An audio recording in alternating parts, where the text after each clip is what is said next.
Good morning. My name is Megan Edwards of Focus Communications, and today we're getting the latest updates from ESK Mining, which trades on the Toronto Venture Stock Exchange under the symbol ESK. And joining me this morning once again is SK's Vice President of Exploration, John DeDecker. John, thanks for stopping by to update us once again. How are things on your end?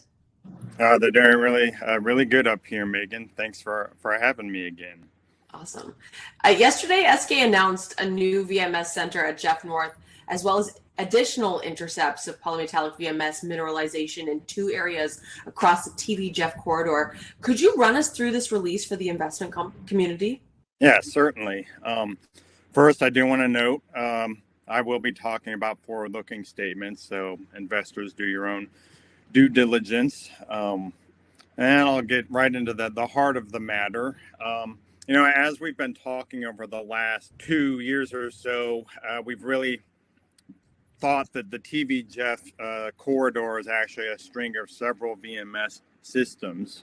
So I'll annotate that real quick for you. Right here in this area are a string of several of these kind of bulging SkyTIM conductivity anomalies. And that was one of the things we'd been talking about, is that we think these are actually VMS deposits. So that's something we said about testing last year and then in full force during this year.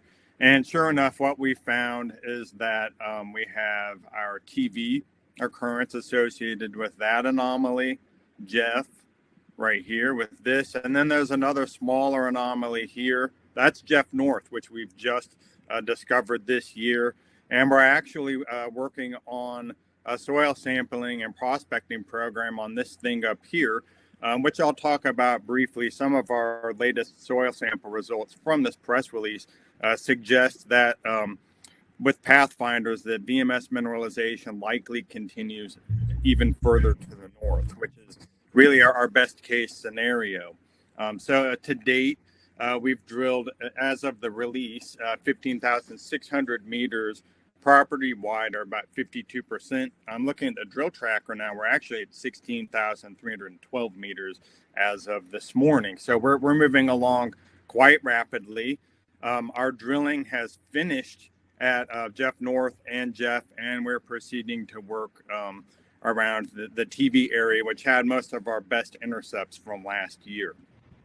So going back and looking at our Bleg anomalies again, the TV Jeff corridor is actually within a very large, fairly strong Bleg anomaly. So we definitely have quite a bit of gold potential along this trend.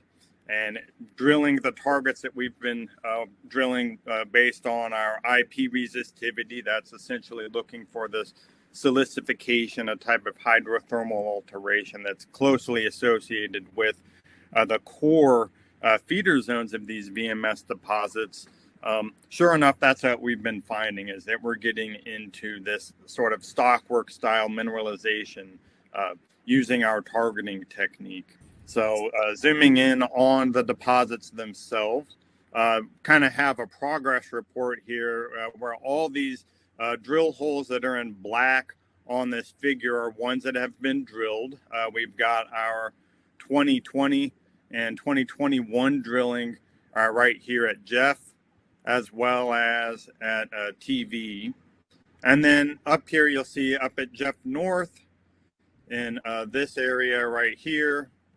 And then at Jeff, we're starting to drill, or we've drilled into these areas and completed this drilling. And that's where we found some of our polymetallic mineralization that I'll show you pretty far to the north. We're talking up to 500 meters plus north of Jeff, as well as what appears to be an extension of the lower zone at Jeff right here.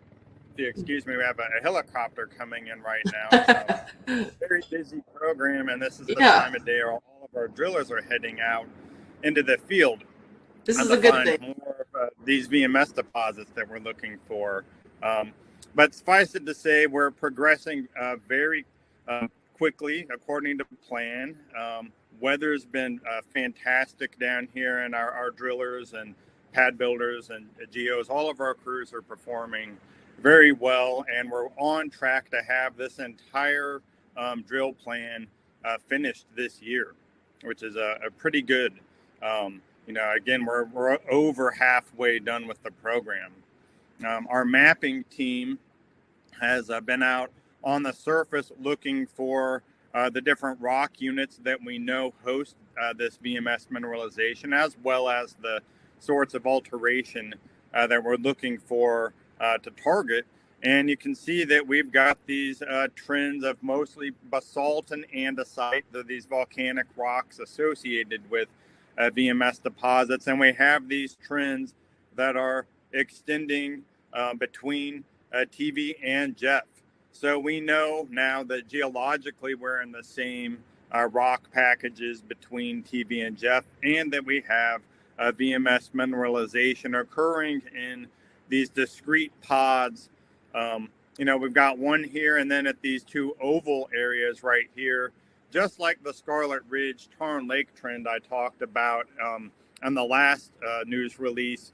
We're dealing with VMS mineralization that's in these discrete clusters about 1 kilometer apart from each other. Another helicopter. Yep.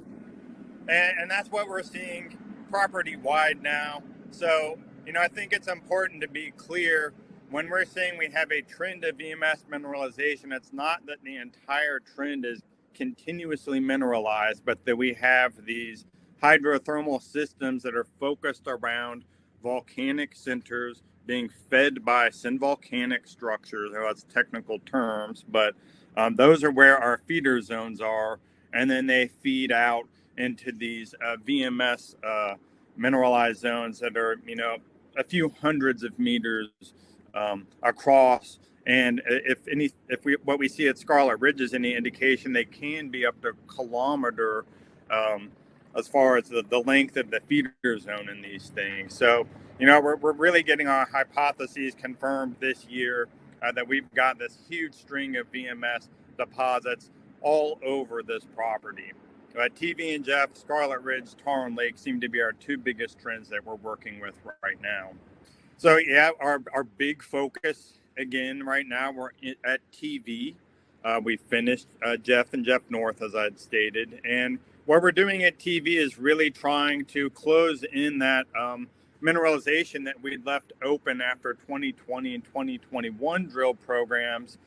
So we're approaching the stock work on our massive sulfide horizons from a distance and closing in on these things just to see how large these mineralized horizons are, and in order to get an idea of just how they connect to the stratigraphy at Jeff, in order to enable us to look for any prospective mineralization that's up stratigraphy at Jeff.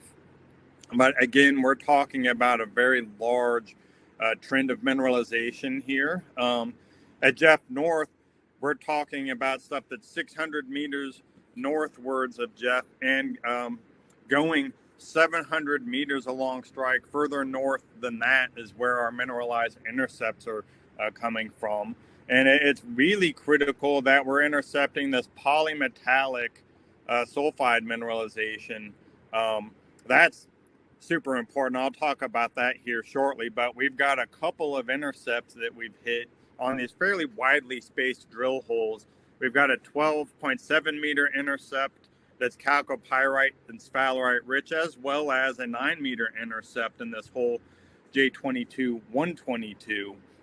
This one's actually appears to be an extension of the lower zone that we drilled at Jeff last year. However, I'll state that the mineralization in hole 122 appears to be much better, more altered, more pervasive than it was in a lot of the holes we drilled at Jeff over the past 2 years. And as I mentioned, we've got our polymetallic mineralization. I'll note in particular where we've got that sphalerite and chalcopyrite, we are seeing very strong values of silver, arsenic, antimony, of course, copper and zinc, and then lead as well. So we're starting to see the the classic base metal suite that comes with a higher temperature VMS system, which we believe that's what we've come across as more of a high temperature feeder zone. So that's very encouraging, what we're seeing. And as I had mentioned, our soil sampling program, which is ongoing, has, and our early results we've gotten back, shown that we have silver and mercury anomalism extending 2 kilometers further north than our northernmost drill hole, J2299. So there's a lot more prospectivity along this trend. The sky tim anomalies that this soil sampling program and these results we're targeting is very much of the same character as what we've drilled at TV Jeff and Jeff North, which now we know are all mineralized. So, and I don't know that we're going to find something there, but the evidence is pointing in that direction that we probably will.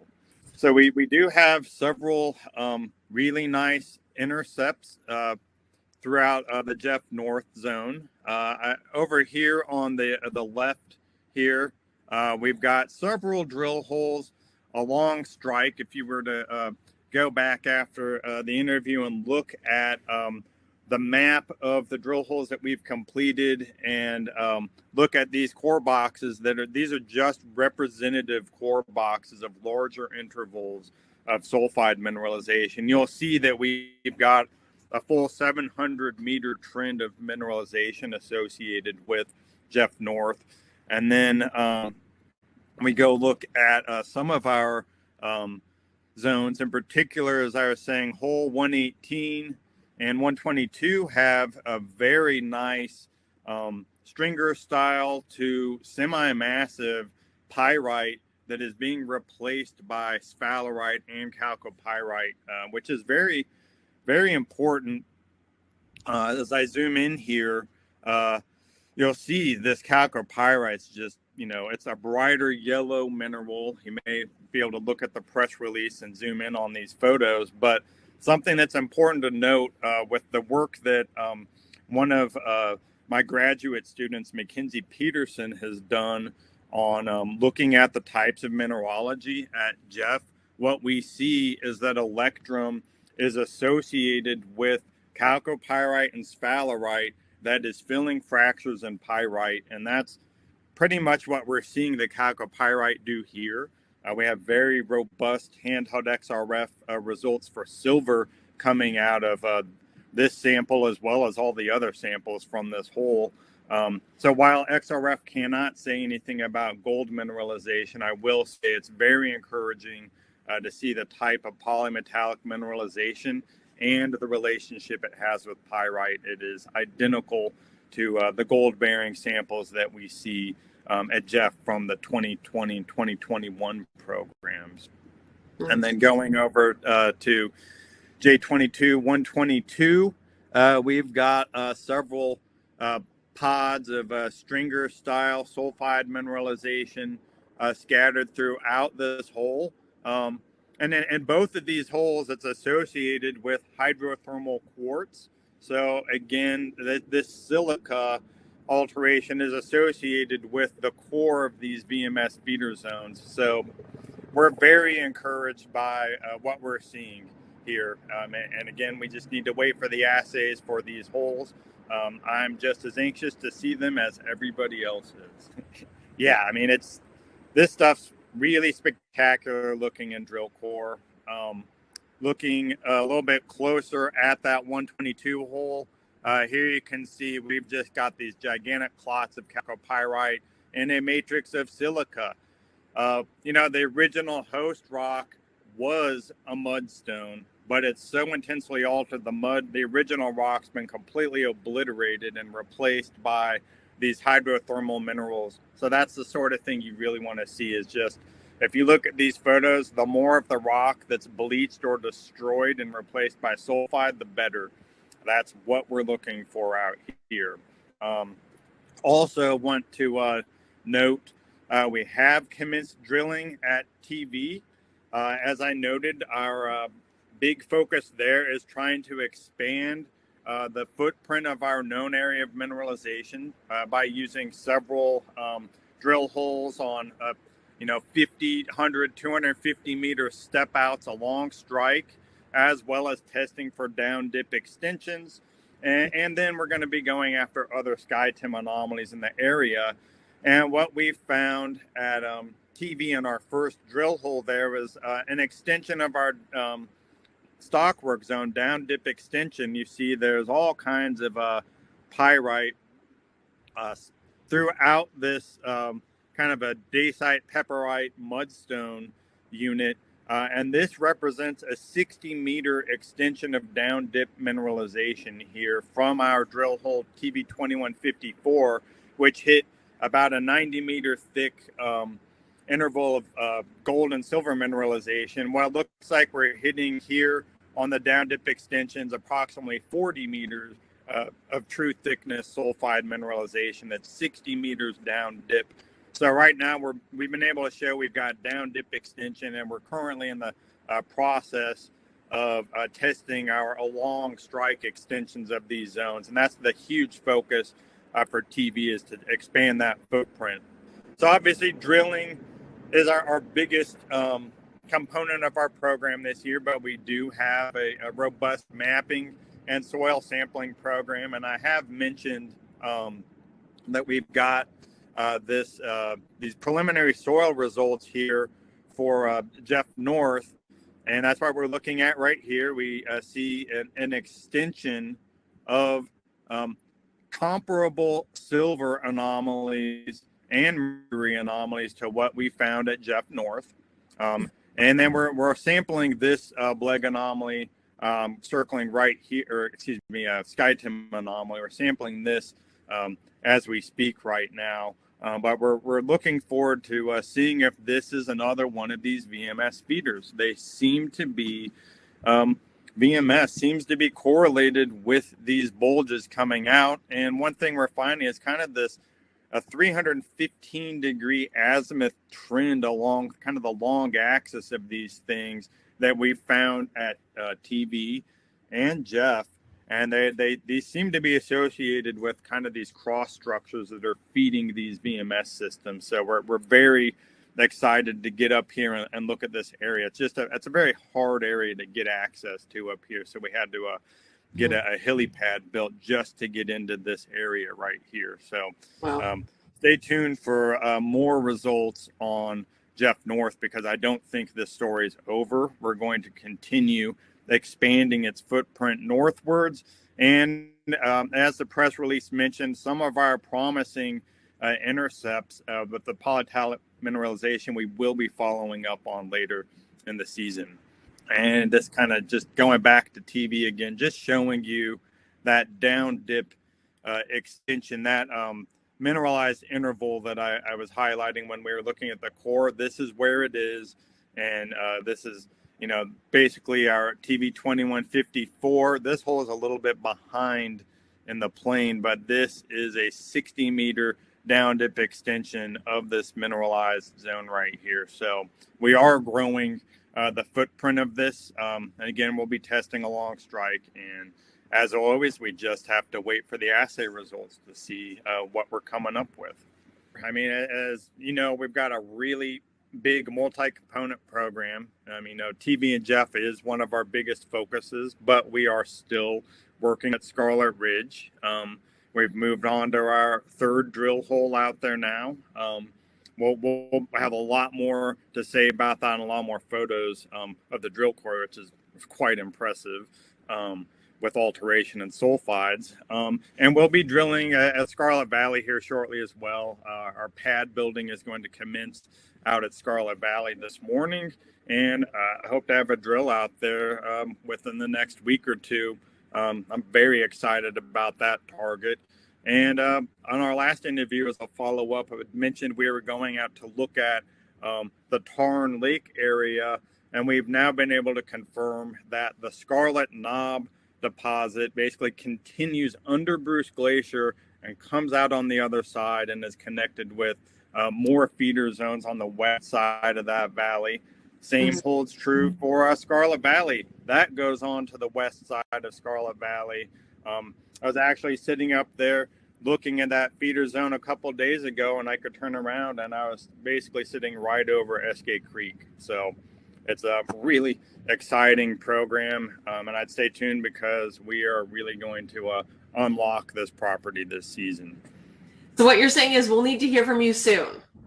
Yeah, there's a lot going on here. We've got a fantastic team, and we're really tearing through this property. The weather is fantastic this season. Every 2 days we're drilling about 1,000 meters now. Wow. So we are full steam ahead. Well, looking forward to hearing from you again, John, and thank you so much for coming on today. Really appreciate it. Great. Thank you, Megan. Look forward to talking again.